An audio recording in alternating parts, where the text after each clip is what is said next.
India गठबंधन की मुंबई में हुई तीसरी बैठक में करीब 28 दलों के नेता मौजूद रहे। आगे की चुनौतियों पर बातचीत हुई, फोटो सेशन भी हुआ। इस बीच समाजवादी पार्टी के एमपी और देश के मशहूर वकील कपिल सिब्बल दिख जाते हैं। बस क्या था, कांग्रेसियों को इस बात से नाराजगी हो जाती है कि बिन बुलाए मेहमान क्यों आ गए।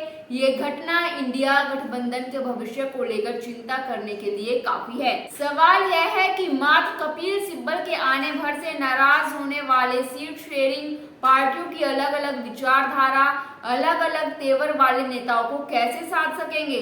3 बैठकों में संयोजक भी तय नहीं करने वाले नेता कैसे सुलझाएंगे अपनी पहाड़ जैसी समस्याएं।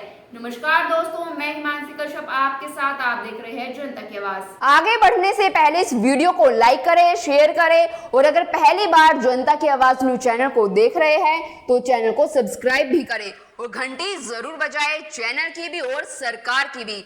आज की नेशनल मीडिया के मुकाबले में जनता का साथ दीजिए और उसकी ताकत बनिए, जनता की आवाज बनिए और हो सके तो इसके लिए चैनल को ज्वाइन भी करें। दरअसल कपिल सिब्बल कभी कांग्रेस के बड़े नेता रहे हैं। आज भी उन्हें कांग्रेसी के तौर पर ही पूरे देश में उनकी पहचान है। सिब्बल ने कभी कांग्रेस में रहते हुए असंतुष्टों का ग्रुप 23 ज्वाइन कर लिया था। यही उनके लिए काल बन गया। बाद में पार्टी ने उन्हें भाव नहीं मिला और राज्यसभा में जाने के लिए समाजवादी पार्टी ज्वाइन करना पड़ा।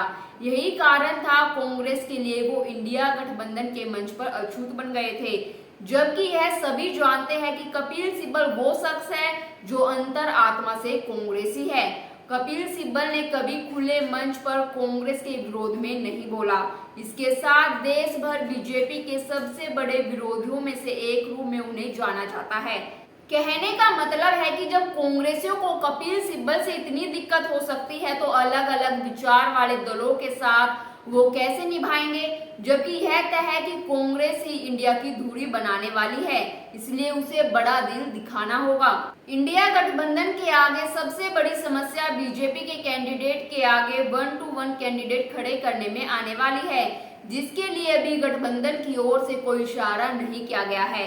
कुछ नेताओं की ओर से पूर्वी उत्तर प्रदेश के घोषी उपचुनाव की नजीर दी जा रही है कि कैसे वहां बीजेपी के खिलाफ 1 to 1 प्रत्याशी यहां खड़ा किया गया है।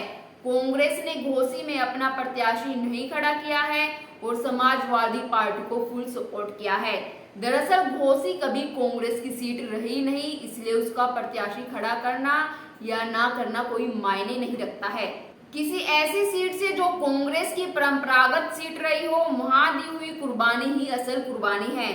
बीएसपी ही यहाँ कुछ कर सकती थी, पर पार्टी शुरू से ही उपचुनाव नहीं लड़ती रही है, इसलिए बीएसपी का कोई प्रत्याशी यहाँ से नहीं है।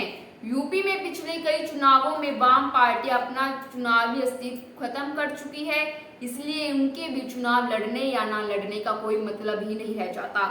इसलिए यहाँ तो बात बन गई, पर दूसरी जगह पर क्या होगा ये देखने की बात है। अटकलें है कि 2019 में जो पार्टी जो सीटें जीती थी वो सीटें उसे ही दी जाए। साथ ही जिन सीटों पर जिस पार्टी के उम्मीदवार दूसरे स्थान पर रहे थे वो सीटें भी उसी पार्टी को दी जाए। इस तरह रनरअप फॉर्मूले से कांग्रेस पार्टी को 261 सीटें देनी मजबूरी होगी, जबकि ममता बनर्जी कहती रही है कि कांग्रेस 200 सीटों पर लड़े। जाहिर है कि ममता बनर्जी को ये पसंद नहीं आएगा। दूसरी ओर इस फॉर्मूले को अप्लाई करने पर पश्चिम बंगाल में कांग्रेस को केवल 1 सीट मिल पाएगी और वाम दलों को तो वह भी नहीं। आम आदमी पार्टी की दिल्ली और पंजाब में सरकार है, पर उसे केवल 3 ही सीट मिल पाएगी। इंडिया गठबंधन के अधिवेशनों में माहौल तो खूब बन रहा है, पर मुद्दों पर ठोस काम का भाव दिख रहा है।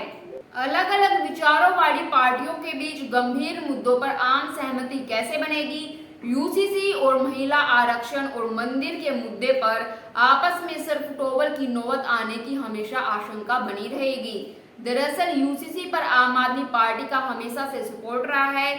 इसी तरह शिवसेना का मंदिर आंदोलन से गहरा नाता रहा है। बाबरी मस्जिद गिराने का श्रेय शिवसेना लेती रही है। महिला आरक्षण का खुलकर तो नहीं, पर अंदर ही अंदर विरोध करने वाले दल भी गठबंधन में हैं। आने वाले दिनों में बीजेपी ऐसी चाल चलेगी कि इन दलों को इन मुद्दों पर अपना स्टैंड सार्वजनिक करना पड़ेगा। किसी खास चुनाव में मिले वोटों को आधार बनाकर सीटों की शेयरिंग कई राज्यों में बहुत मुश्किल पैदा करेगी, खासकर उन स्टेट में जहां पिछले 2 चुनावों से कोई नई पार्टी उभर रही है। 2022 के विधानसभा चुनावों में गुजरात में कांग्रेस को 27.28% वोट मिले थे, जबकि बीजेपी को 52.50% वोट मिले। 5 सीटें आम आदमी पार्टी ने जीतकर करीब 15% वोट हासिल करने में कामयाब रही थी। जाहिर है कि आम आदमी पार्टी कभी नहीं चाहेगी कि गुजरात में सीट शेयरिंग का फॉर्मूला 2019 के चुनावों को बनाया जाए। आम आदमी पार्टी का वोट शेयर 2019 के मुकाबले 2022 में तेजी से बढ़ रहा है। इसका मतलब तो यही है कि 2024 में भी उसे ज्यादा वोट मिलने की उम्मीद होगी। ऐसी दशा में कोई भी पार्टी क्यों सीटों से समझौता करेगी? ऐसा ही पेच कई राज्यों में दिखने वाला है। कम से कम पश्चिम बंगाल, गुजरात और महाराष्ट्र और पंजाब में तो बहुत मुश्किल होगी। इंडिया गुट के अंदर कई नेता हैं जिन्हें एक दूसरे से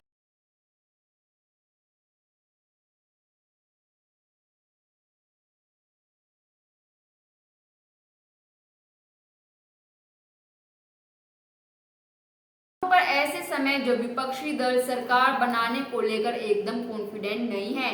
आपको क्या लगता है? अपनी राय कमेंट कर जरूर बताएं और बाकी खबरों के लिए देखते रहिए जनता की आवाज।